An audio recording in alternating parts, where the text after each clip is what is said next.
we've made some significant changes. So in the context of the run-up to the Ukraine war and Russia's illegal invasion, we started to put out intelligence information into the public domain. And so, a week before the invasion, we put a tweet out showing Putin's invasion plan.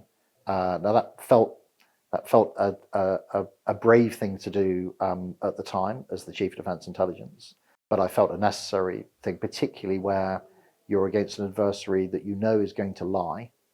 And once that lie is out in the public domain, it has its own life, and it's very difficult to kind of get back under control. So rather than to debunk their lies, I was trying to pre-bunk their lies and get the truth out first, in order to so that they would then, when they lied, it would be shown to be the kind of the hollow lie that it was. So I think intelligence is changing in terms of how we use it. I'm kind of getting to the point, I think, of becoming more comfortable with it. However, doing interviews like this still feel slightly odd to a professional intelligence officer who spent the first 30 plus years of my career making sure that I was never in the building when a journalist might be near. So I'm having to learn a few things as well. As we approach the 2-year anniversary of the invasion of Ukraine, what can you tell us about your memories of the moment that you knew everything was unfolding and going to Downing Street and briefing Boris Johnson? I think we knew quite a long way in advance of what we thought was going to happen.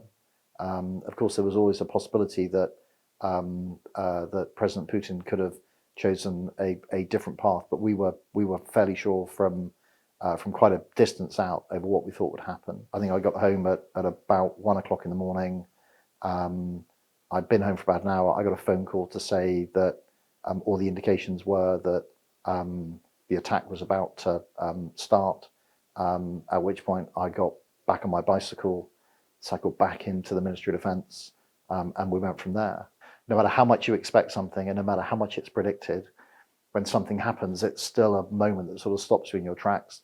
A war in Europe being such a sort of almost unconscionable, but the response of our political leadership was remarkable.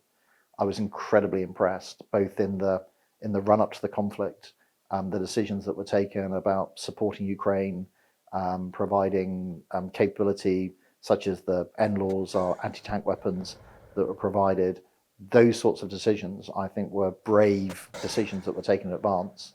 And I would say the bravery of those decisions was continued into the decision making that occurred immediately post the conflict and has endured up until the statement that we heard from the Prime Minister about the United Kingdom's continued commitment to Ukraine for the next year. Given all of the training that our soldiers have given to the Ukrainians, and sort of as we move forward and the conflict continues, what is your prediction for what will happen next?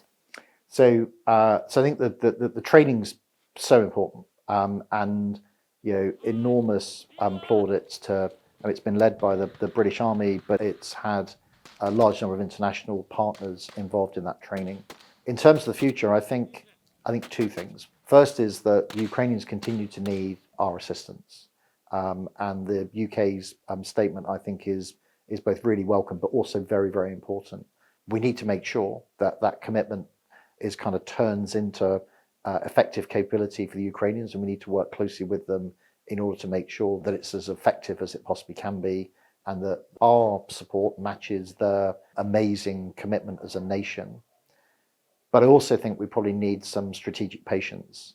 The temptation is to think that we'll give the Ukrainians some capability and that this war will be over soon. We've seen the commitment by Russia to continue the fight, despite everything that's happened to them, despite the unbelievable casualties that they have suffered. We see a continued kind of ramping up of Russian commitment to this illegal operation. I think what that means is that let's make sure we support the Ukrainians as much as we can, but let's also recognize that we're going to have to support them for the long term. It may take longer in order for the Ukrainians to win, and it will also take an incredible amount to make sure that we help the Ukrainians recover subsequently. So this is a complex conflict, It's not going to be a single thing which is going to make it win. It won't be a particular individual capability. It won't be a particular individual operation. This is something where I think we should recognise that we need to. We're in this for the long term with the Ukrainians, and we're committed to supporting them and helping them win. You think it will take years? I certainly think we should be prepared for this conflict to last a considerable time.